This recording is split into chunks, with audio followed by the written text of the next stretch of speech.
babus dia ni orang selalu tak mau peduli. Sedangkan babus dia nampak gerak. Tu gerak, nampak?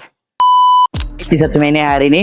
Okay, hari ni saya ada satu Proton Persona ni, model lama ni. Dia datang cari saya sebab bahagian belakang dia tu dah rasa macam lembik gila dah. Jadi dia datang cari saya. Tadi nak saya check lah, kenapa boleh lembik dan kenapa boleh ada bunyi.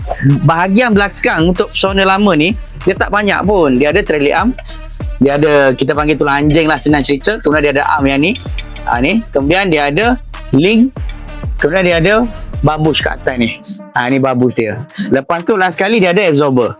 Ini yang kita kena check dulu. Okey. Nombor satu, nampak saya jumpa apa tak? Dia punya trailing arm ni dah pecah, dah putus dah. Senang cerita dah putus. Tu nampak dah putus dah. Trailing arm ni kalau boleh cari yang Satria Neo punya kalau nak tukar.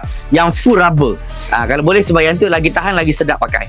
Okay, lepas tu dia punya tulang anjing ni, panjang pendek, dia ada pendek, dia ada panjang. Sebenarnya dia punya tulang anjing ni bush dia dah pecah dah. Getah dia kat dalam ni dah pecah. Kalau nak nampak lebih jelas ni belah sini side. Okey, nampak tak tulang anjing dia ni dah putus dah.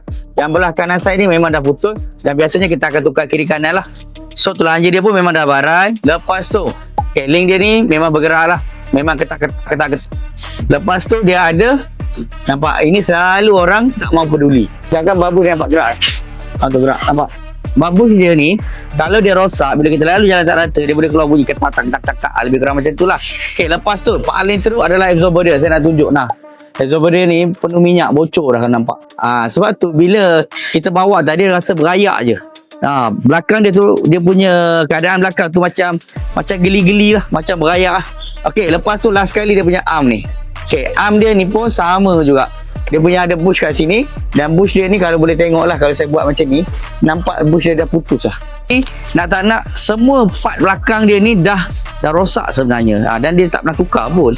Dia kata saya dia pernah tukar absorber je. Yang lain bush tu semua pernah tukar. Jadi nampak tak? Kalau anda datang kat kami, saya akan check macam ni. Anda boleh tengok dengan mata sendiri. Puas hati tak? Puas hati. Sebab apa?